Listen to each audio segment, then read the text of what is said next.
नववर्ष की हार्दिक शुभकामनाएं। नमस्कार, आज क्लब के इस अंक में आपका स्वागत है। इस अंक के प्रारंभ में हम आपको बताते हैं प्रदेश के राजस्व संबंधी व डेयरी संबंधी समस्याओं के समाधान के लिए सरकार द्वारा किए गए अभूतपूर्व प्रयास। साथ ही प्रदेश के राजस्व मंत्री श्री रामलाल जाट द्वारा सरकार के प्रयासों पर विशेष साक्षात्कार। क्षेत्रफल के हिसाब से राजस्थान देश का सबसे बड़ा राज्य है। सबसे बड़ा राज्य होने के साथ ही राजस्व रिकॉर्ड के हिसाब से भी देश में अहम स्थान रखता है। प्रदेश में एक तरफ पहाड़ हैं और दूसरी तरफ बहुत बड़ा रेगिस्तान। इसी के साथ काफी बड़ा मैदानी भाग भी है, जहां सिंचाई के विभिन्न साधनों के द्वारा भिन्न भिन्न फसलें पैदा की जाती हैं। राजस्व के हिसाब से प्रदेश की जमीन को अलग अलग किस्मों में बांटा गया है। बहुत बड़ा क्षेत्र होने के कारण राजस्व की आए दिन कई समस्याएं पैदा होती रहती हैं। साथ ही सरकार द्वारा समाधान के प्रयास भी किए जाते रहे हैं। चाहे प्रशासन शहरों के संग अभियान हो या फिर प्रशासन गांवों के संग अभियान, इन सभी अभियानों में राजस्व संबंधी समस्या ही काफी तादाद में आती है। इन समस्याओं के समाधान के लिए राज्य सरकार द्वारा किए गए प्रयासों पर बोलते सरकार के राजस्व मंत्री श्री रामलाल जाट। पहले तो सब प्रदेशवासियों को मैं नए साल की बहुत बहुत शुभकामनाएं दूंगा। पुराना साल जैसी कोरोना महामारी के होते हुए धीरे धीरे हमारा समय निकला, नया साल अच्छा रहे। राजस्व डिपार्टमेंट एक अपने आप में एक बहुत बड़ा विभाग है, इसी पे सारे विभाग टिके हुए हैं। राजस्व डिपार्टमेंट जब से इम्प्लीमेंटेशन में आया 1955 से इससे पहले ये तो डेमोक्रेसी में आया, उससे पहले ही बाबर्स के टाइम से ही शेर खान सूरी, राजा सूरजमल के वहाँ से भरतपुर रियासत से ये काम शुरुआत हुआ था। जरीब, नापना, चौपना, टैक्स, ज़मीन को कैटेगरी वाइज जो किया था आज़ादी से पहले, बंजर लैंड हो, चाई लैंड हो, ये सारा उसी समय शुरू हो चुका था। लेकिन विधिवत रूप से आम आदमियों को मालिक बनाने का काम कांग्रेस पार्टी ने किया। उसी के माध्यम से आज हम ज़मीन के मालिक हैं। राजस्थान में जो tenancy act, revenue land act, selling act, सारे एक्ट अलग अलग समय में आए। उसे ज़मीनों के मालिक बनने के बाद फिर भी आज लगभग हमारे पास 5 लाख केसेज अधीनस्थ न्यायालय एवं रेवेन्यू बोर्ड में लंबित हैं। कहीं न कहीं अवेयरनेस की कमी एंड कानून की जटिलताएं इसमें बाधा बनती है। लगभग विधानसभा के क्वेश्चन में मेरे पास 65,000 के सन 1974 से शुरुआत है, वहाँ से पेंडेंसी चली आ रही है। एक महीने में लगभग 1,000 केस रजिस्टर्ड होते हैं और 600 का ही निस्तारण हम कर पा रहे हैं। ये जो बड़ी कमी है, इसके साथ ही अधीनस्थ न्यायालयों में 4.25 लाख केसेज हैं, जो tehsil, SDM, ADM, RW, revenue, collector, तो ऐसे केसेज मिलाकर काफ़ी दिक्कतें गाँव में हैं। इन सब चीज़ को ध्यान में रखते हुए राजस्थान सरकार ने, गहलोत जी ने पुरानी यूपीए सरकार में 2008 में जो एक DILRMP प्रोग्राम चालू किया, digital land record, revenue land record mapping programme की शुरुआत हुई। उसकी बदौलत अगर पूरी तरीके से वो लागू हो जाएगा तो जो कोर्टों में पैसे कैसे जो पेंडिंग, उसमें भी सुविधा मिलेगी कम करने में, और लोगों को भी ज़्यादा फ़ायदा मिलेगा। इसी के तहत हमने धरा ऐप, अपना खाता, ये जो योजनाएं ऐप के माध्यम से 2019 में मुख्यमंत्री जी ने शुरू किया, जिससे आज ऑनलाइन खाता खोलने में भी सहूलियत होने लगी है। और इसी के साथ नकल उपलब्ध कराने में भी दिक्कत आती थी, वो आज आसान हो गया। घर बैठे किसान अपनी ऑनलाइन ज़मीन की रिकॉर्ड ले सकता है। इसी तरह गिरदावरी भी ऑनलाइन करना हमने शुरू कर दिया। अब नए तरीके से survey resurvey, modern record room and online तहसीलें, लगभग जो 392 हमारी तहसील है, लगभग हम 98%, 99% अभी पूरी कर चुके हैं। कुछ 8-10 तहसील हमारी बाकी है, वो भी बहुत जल्दी हम पूरी कर लेंगे। आने वाले टाइम में जो सेटलमेंट हो रहा है, न्यू सेटलमेंट, उस पर किसानों को ध्यान देने की ज़्यादा आवश्यकता है। हर घर को हम पर्ची पानड़ी देंगे जिसमें धारा 4, धारा 5 की कार्रवाई होगी। 1 महीने का उसको टाइम मिलेगा। रिकॉर्ड में ज़मीन है और मौके पे ज़मीन में जो डिफरेंस है वो तमाम वहीं निवारण किया जाएगा, चाहे नाम में शुद्धिकरण हो, मापने में दिक्कत हो वो भी, और पूरे रिकॉर्ड को ऑनलाइन कर रहे हैं। 1 महीने तक उसको टाइम मिलेगा और ग्राम सभा में उसका अनुमोदन होगा। अगर डिफरेंसेज होगा उसकी पानड़ी में, उसको नकल देंगे तो बिना किसी कोर्ट कार्रवाई के वहीं दुरुस्त किया जाएगा निःशुल्क। और 1 महीने बाद जब जारी करेंगे हम उससे पूछ कर, इसलिए किसानों को आह्वान है कि वो ज़्यादा से ज़्यादा इन ग्राम सभाओं में भाग लें और हमारे डिपार्टमेंट का सहयोग करें। अभी हमने गहलोत जी ने जो भर्तियां की है, अब देखो 25-30 साल बाद रेवेन्यू डिपार्टमेंट में इतनी बल्क में भर्ती हुई है। जैसे 5,500 पटवारी, लगभग 6,000 हो गए, वेटिंग लिस्ट और जारी हो गई। तो इतने पटवारी भर्ती हुए जो वर्षों से डिमांड थी लोगों की। आज हर पंचायत मुख्यालय पर लगभग हम राजस्थान में कह सकते हैं 90% पटवारियों की पूर्ति हम कर चुके हैं। कुछ एक जो खाली रहती वो भी रनिंग में है।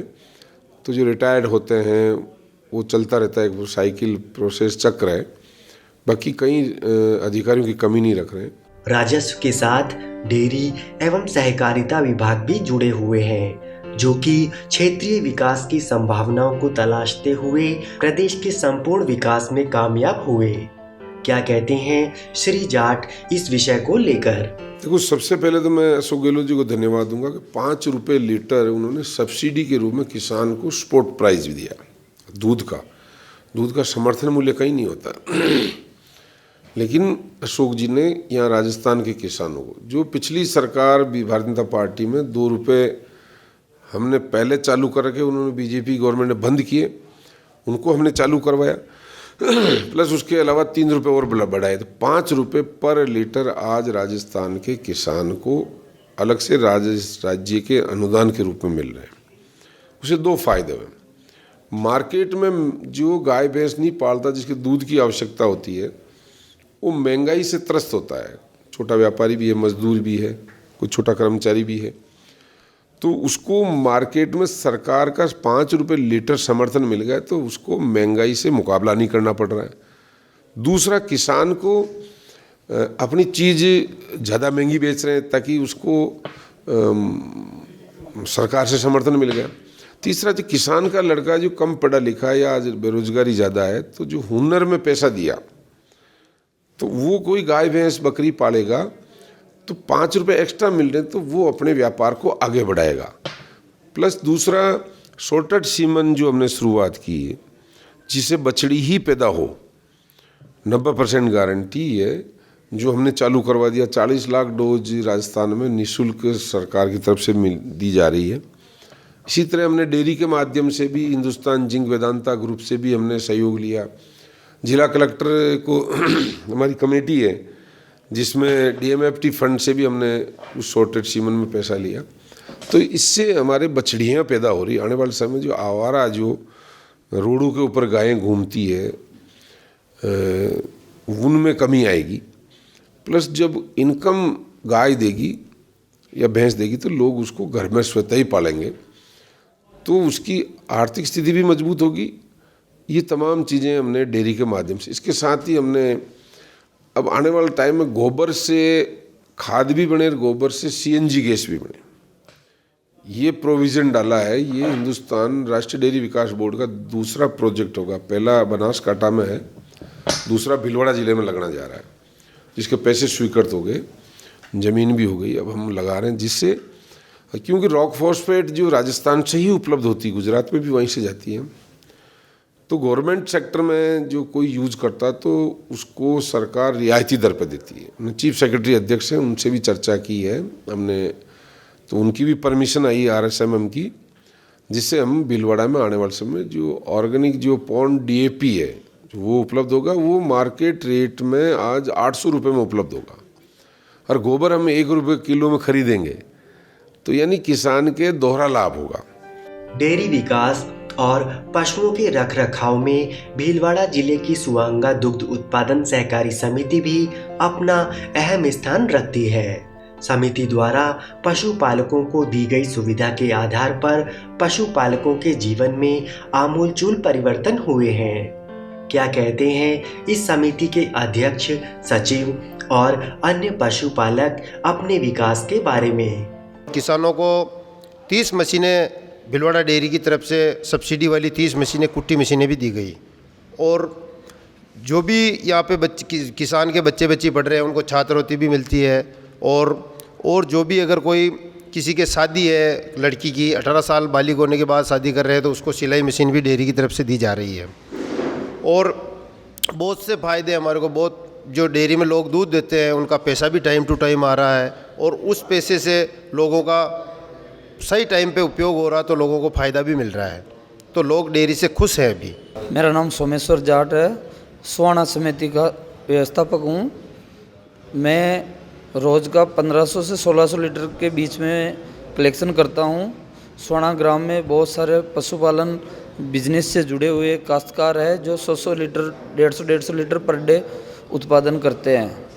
इसके अलावा यहाँ हम इंडीफोस मशीन से लेते हैं दूध, उसकी जांच, गुणवत्ता जांच वगैरह बिल्कुल एक्यूरेसी से हम करते हैं। साफ़ सफाई का किसान भी ध्यान रखते हैं और हम भी रखते हैं। 15 जानवर है जिको चारों दिन बांटो खिलावा, दूध निकलावा, डेयरी में भेजा और फायदो डेयरी में देबो माने इनकम में गेटी आ जावे। 60-70 किलो रोज को भेज दा। ये अच्छा बाटा देते हैं, काकड़ा, जोका दलिया, सब प्रकार का मिक्स में बाटा देते हैं, इसलिए बढ़िया दूध निकलता है। एंड अच्छी क्वालिटी की गाय रखते हैं तो दूध अच्छा देती है, गिर क्रॉस गाय। एंड डेयरी में दूध देते हैं, 2 पैसे की फ़ायदा ये होता है, डेयरी में इकट्ठा पैसा आता है, दूध वाले को देता है तो टाइम पे पैसे नहीं आते हैं, इसलिए। अब यहाँ 5 रुपये ज़्यादा दे रहे हैं और ये फैट और इसमें मशीन द्वारा जो भी आती रेट जो उससे संतुष्ट हो जाता है काश्तकार। और ये पानी होता तो ये बता देती मशीन, उसमें कम आ जाती फैट तो वो लेते भी नहीं दूध। कुलदीप सुतार, यहीं पे रहता हूँ स्वाना से। यहाँ पे रोज़ सुबह शाम दोनों टाइम दूध देते हैं, तो मतलब 40 का लगभग 40-42 का गाय का पड़ जाता है, इसलिए यहाँ पे देते हैं। फ़ायदा ये है यहाँ पर, ये हाथ पर नहीं है, बाद में 15 दिन बाद का ये केवल 5 रुपये ज़्यादा मिलते हैं यहाँ पर। और गाय का दूध जा रहा 38-39। मेरे दूध हो रहा है अभी टाइम का 50 लीटर 45 लीटर एक टाइम का। बाटा भी यहाँ से लेता हूँ और हमारे को ये दूध काटने की मशीन भी मिली, यहाँ पर कूटी की मशीन मिली। प्रदेश में राजस्व और डेयरी के विकास के साथ नए संसाधन प्राथमिकता के आधार पर पैदा कर प्रदेश के विकास को एक मंजिल दी। क्या कहते हैं श्री जाट प्रदेशवासियों को अपने संबोधन में। भारत जोड़ो यात्रा का जो मकसद है कि सामाजिक समरसता बनी रहे, गांव में भाईचारा बना रहे, गांव जुड़े रहें, लड़ाई झगड़े नहीं हो तो रेवेन्यू में कैसेज नहीं हो, तो कैसेज में कमी तभी आ पाएगी जब लोगों में अवेयरनेस होगी, शिक्षा होगी, जानकारी होगी। अब देखो कोर्टों में पढ़े लिखे लोग बहुत कम आते हैं, गांव के मजदूर किसान वही ज़्यादा कोर्टों केसेज में, इसलिए हम तो यही अपील करेंगे कि ज़्यादा से ज़्यादा भाईचारा बनाए रखें, जिससे राजस्व डिपार्टमेंट की भी समस्याएं हल होगी, कोर्टों में जाना ही काम नहीं पड़ेगा, पुलिस कई डिपार्टमेंट की समस्या हल हो जाएगी इस एक ही चीज़ से। यही मैं अपील करूँगा। जिस तरह से प्रदेश के राजस्व विभाग ने अपने कार्यों में एकरूपता लाकर प्रदेश के विकास को नई दिशा देकर आमजन की समस्या समाधान के प्रयास किए, वो सराहनीय है। अन्य विभाग के मंत्रियों को भी इस महकमे से प्रेरणा लेकर कार्यों का संचालन करना चाहिए, ताकि वो भी प्रदेश के विकास में भागीदार हो सकें।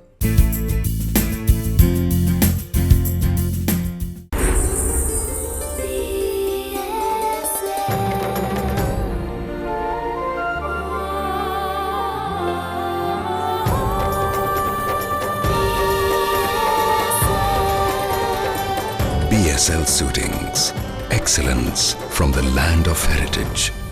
देश की राजनीति की दशा और दिशा परिवर्तन करने वाला संडे प्रकाशन सर्वसम्मत 32 कलर पेज में दिल्ली और जयपुर से शीघ्र प्रकाशित। रिपोर्टिंग और एजेंसी के लिए आवेदन करें। Pareek Ashok 087@gmail.com 9829531521। At Sangam Group, the path taken and the medium chosen are as important as reaching the destination. The basic yarn of values is as important as the far-reaching fabric of achievements in life. Having an inherent human feel is as important. At Sangam Group, the path taken and the medium chosen are as important as reaching the destination. The basic yarn of values is as important as the far-reaching fabric of achievements in life. Having an inherent human feel is as important as being men of steel. जीवन में भरे रस हमारा प्यारा सरस। सरस दुग्ध उत्पादनों की गुणवत्ता में नंबर 1। सरस दूध, सरस छाछ, लस्सी, श्रीखंड, सरस घी, मक्खन भीलवाड़ा डेयरी के उत्पाद। भीलवाड़ा जिला दुग्ध उत्पादक सहकारी संघ लिमिटेड, अजमेर रोड, भीलवाड़ा।